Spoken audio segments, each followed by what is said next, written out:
бүх нутгийн зөвлөлүүд, бүх албан байгууллагууд энэ хүмүүст уриалга гаргаж байна.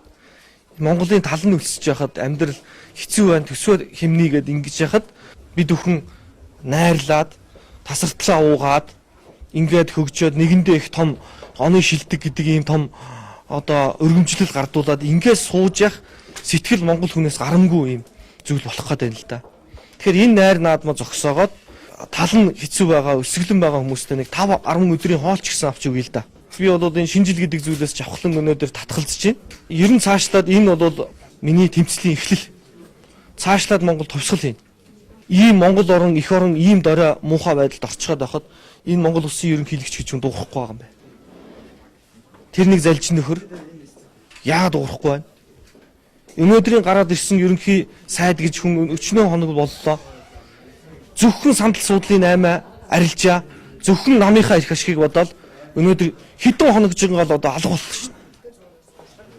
Тэгэхээр энэ хооронд энэ зүйлийг яагаад санаачлаад ингэж хийчих болохгүй байгаа юм. Тэгэхээр энэ хүмүүс бол үнэхээр тархины дураалд орчиж. Энэ хүмүүс энэ Монгол эх орноо гэдэг сэтгэл үнэхээр байхгүй болчих. Тэгэхээр бид бүхэн энийг Монголын урлагийнхандаа, Монголын энэ зөв зүйтэй, энэ зөв зүйлийг, сайхан зүйлийг хүсэж байгаа залуучуудаа энэ зүйлийг уриалж байгаагаараа л онцлог байна. Энэ нэг хувилдаанаа эрхэн болгодог, зөвхөн амин хувь арга ирээ боддог, энэ сэтгэл зүйтэй хүмүүсээр удирдуулахаа болио л гэж.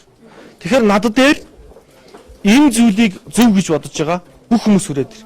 Бүгд нийлж байгаа энэ Монголоо цэвэрлэе. Энэ хүмүүсийг ингэж нэг баярлуулж, энэ хүмүүсийг нэг ингэж найр хөгжөөж, хүссэн ч хүсэхгүй байгаа энэ муухай гэдгэр зан энэ зүйлээс л ангижрий гэж байгаа. Олон хүмүүс цомготхоод байна. Тэгэхээр бид нар өнөөдрийн энэ хүн цомготгож өөрөөсөө хөөхөөсөө илүү яагаад өөрсдийнхээ энэ амар тансаг хэрэглээ энэ их том машинуудаа болохгүй байгаа. Би маш олон залуучуудтай уулзсан. Үнэхээр энэ хүмүүс бол зөгч юм. 90 онд энэ хүмүүс өсөж гарч ирсэн тийм үү? Өнөөдөр хүмүүс гэр гэртээ өсөж байна. Өнөөдөр Улс аймагт хүмүүс картаар хоол идэж штэ. Тэгэхээр нөгөө дээр үеийн картын бараа гэдэг энэ зүйл. Тэг яг төстэй үйл явдал ирж байгаас.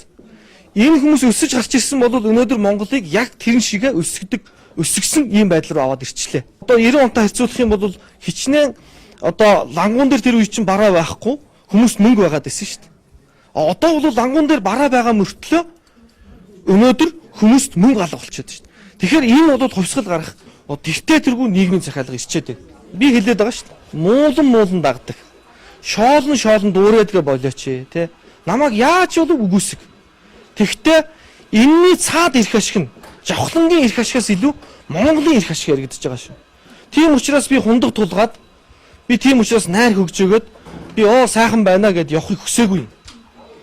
Монголын эрх ашиг надад эрхэм байгаа учраас би өнөөдөр төрөвчөө түнтийтэл баяжчаад ингэж байгаа юм биш. Миний сэтгэл баян байгаа учраас би энэ түмэн олонтойгоо хамт өлсөе л гэж байгаа.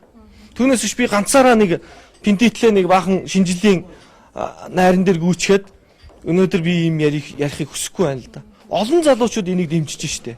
Нийгмээрээ хураалж штэ. Тэгэхээр би энэ давлгааг л үүсгэхийг хүсэж байна. Одоо жишээлбэл оюутны зөвлөлүүд, дээд сургуулиуд жавхлаахаа таны энэ зүйлийг дэмжиж байна.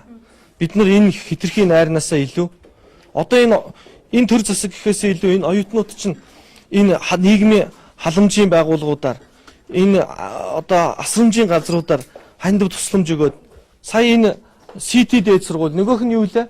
Хүмүүнлэг их засаг дээд сургуулийн оюутнууд нийлээд сая тэр нөгөө төлцсөн хүүхдийн гадагшаа явах зардалд хандив тусламж өгсөн байна шүү дээ. Энэ залуучууд чинь шал өөр зүйлийг хараад нийгэм шал өөр зүйлийг хүсээд байна шүү дээ. Тэгэхэд энэнийг нөхдүүд баярын бичиг бэлдээ сууж байгаад л би харамсаад байна. Та нар би энэ танаа зурагтаар дамжуулаа хэлчих.